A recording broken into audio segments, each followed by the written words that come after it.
कल को कोई आपको आकर ये बताए कि वो फलाना आपके बारे में ऐसी वैसी बातें कर रहा था, ये सुनकर के आप प्रभावित हो जाते हैं, परेशान हो जाते हैं। तो सुनिए सुधा मूर्ति जी की कहानी फुट इन द माउथ।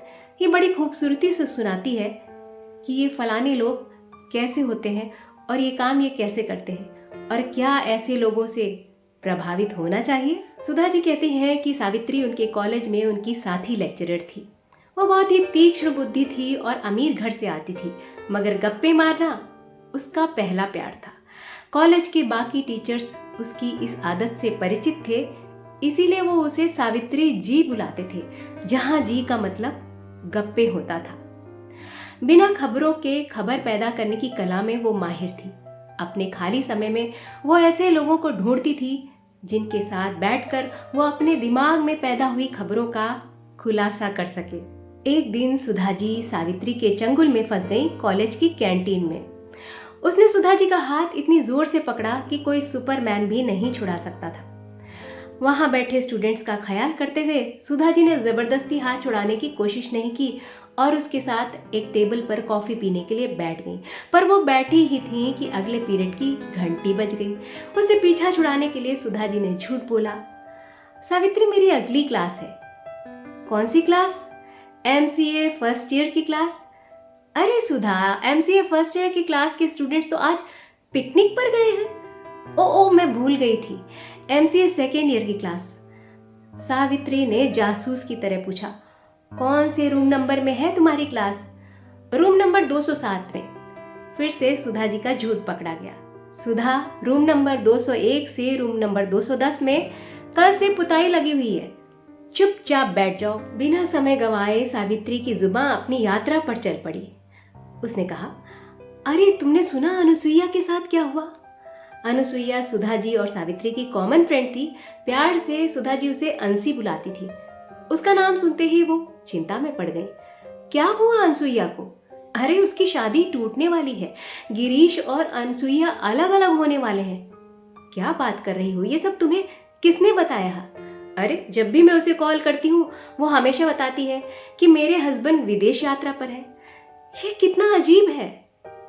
बिल्कुल अजीब नहीं है सावित्री।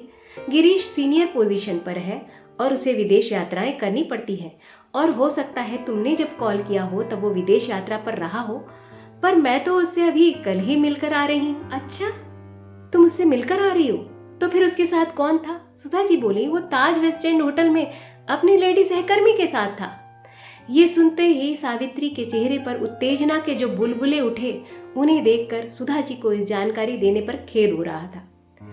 वो बोली, क्या उम्र थी उस लेडी सहकर्मी की? मैंने उसका बर्थ सर्टिफिकेट नहीं मांगा सावित्री, फिर भी वो अपने मिड-20s में थी या मिड-30s में थी। वैसे आजकल मेकअप करके लोग 45 में भी 25 के नजर आते हैं। मैं तुम्हारी जगह होती तो मैं ये अंदाजा बिल्कुल सही लगा लेती। सुधा जी ने कहा, सावित्री, गिरीश बिजनेस मीटिंग में था, वहां और बहुत सारे लोग थे। क्या तुम अपने मेल सहकर्मियों के साथ मीटिंग में नहीं जाती? अगर कोई तुम्हारे बारे में ऐसी बातें करे तो तुम्हें कैसा लगेगा? पर सावित्री का दिमाग तो अपने ख्यालों में इतना व्यस्त था कि उसने जैसे सुधा जी की बात सुनी ही ना हो। उसने आगे कहा, अगर मैं तुम्हारी जगह होती तो अंशी को कॉल करके तुरंत सावधान करती कि वो अपने पति का ख्याल रखे। लोगों को सावधान करना भी एक तरह की सामाजिक जिम्मेदारी है। तुम नहीं समझोगी। बिना सुधा जी को बोलने का मौका दिए हुए अब सावित्री अंशी से हटकर रोमा पर पहुंच गई, जो कि बहुत ही फैशनेबल और मॉडर्न लड़की थी, दिखने में बहुत सुंदर थी। पर सुधा जी जानती थी कि रोमा दिल की बहुत अच्छी इंसान है। सावित्री ने अपनी कमेंट्री जारी रखी, पैसा रोमा के दिमाग पर चढ़ गया है। इतने कम समय में कैसे उसके पति ने इतना पैसा कमा लिया? जरूर वो कोई गैर कानूनी काम कर रहा है जो बिना मेहनत के पैसा कमा रहा है। तुमने देखा, रोमा डिजाइनर साड़ीज पहनती है, ब्यूटी पार्लर में महंगे फेशियल्स करवाती है। वो अपने रिश्तेदारों की कभी मदद नहीं करती, सारे पैसे खुद पर खर्च कर देती है। उसका खुद का पर्सनल फिटनेस ट्रेनर भी है। ये सब तुम्हें किसने बताया? मैं बिना सबूत की बात नहीं करती। मेरे ड्राइवर को गोविंदा ने बताया है। ये गोविंदा कौन है? गोविंदा मेरे ड्राइवर का दोस्त है और रोमा के ड्राइवर का कजन है। सुधा जी अच्छी तरह जानती थी कि रोमा ने उनके फाउंडेशन में बड़ी रकम का चेक कई बार दिया था और उनसे आग्रह किया था कि इसका जिक्र वो किसी से ना करे। वो ये जानती थी कि उसने अपने कई रिश्तेदारों की उनका घर बनवाने में भी मदद की है, पर उनसे भी शायद उसने ऐसा ही आग्रह किया जिसके बारे में किसी को कुछ पता नहीं है। पर ये सब बातें सावित्री को बताने का कोई फायदा नहीं, क्योंकि सावित्री की डायरी में अब अगला नाम था सुमति का, जो बहुत ही सीधी सादी और नेक दिल इंसान थी। उसने कहना शुरू किया, अरे सीधी सादी और असंवेदनशील होने में ज्यादा फर्क नहीं है। वो बहुत सोच समझकर चालाकी दिखाती है। वो बिल्कुल भरोसे के लायक नहीं है। उसकी खुद की बहन ने मुझे उसके बारे में बहुत कुछ बताया है। वो किसी गवर्नमेंट डिपार्टमेंट में काम करती है, जहां उसे गलत करते हुए पकड़ा गया और उसे सस्पेंड भी किया गया। तभी अगले पीरियड की घंटी बजी और सुधा जी ने खड़े होते हुए कहा, सावित्री, लोगों को देखकर और किसी की सुनकर उनके बारे में अपनी राय मत बनाया करो।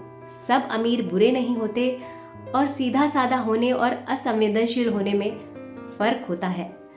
इतना सुनना था कि सावित्री पास की टेबल पर बैठी कमला के पास बिना सुधा जी को बाय कहे शिफ्ट हो गई। सावित्री की गप हमेशा लोगों में बुराई देखती थी। अक्सर लोग मजा लेने के लिए ऐसी गप सुनते हैं और ऐसी सुनी सुनाई बातों को वो जाकर दूसरों को बताते हैं, जिससे परिवार बर्बाद हो सकते हैं। तो आज जो आपको किसी और की सुना रहा है, वो कल को आपके बारे में भी किसी और को सुना सकता है। कहते हैं कि बिना चिंगारी के धुआं नहीं उठता, मगर ऐसे लोग धुआं तो छोड़ो, बिना चिंगारी के पूरी आग लगाने में माहिर होते हैं। इसलिए ऐसी गप्पों पर भरोसा मत करिए और ऐसे गप मारने वालों के पास बैठकर टाइम पास तो बिल्कुल मत करिए। तो ये बात, ये कहानी अच्छी लगी हो तो वीडियो को लाइक करिएगा, शेयर करिएगा और चैनल को सब्सक्राइब जरूर करिएगा।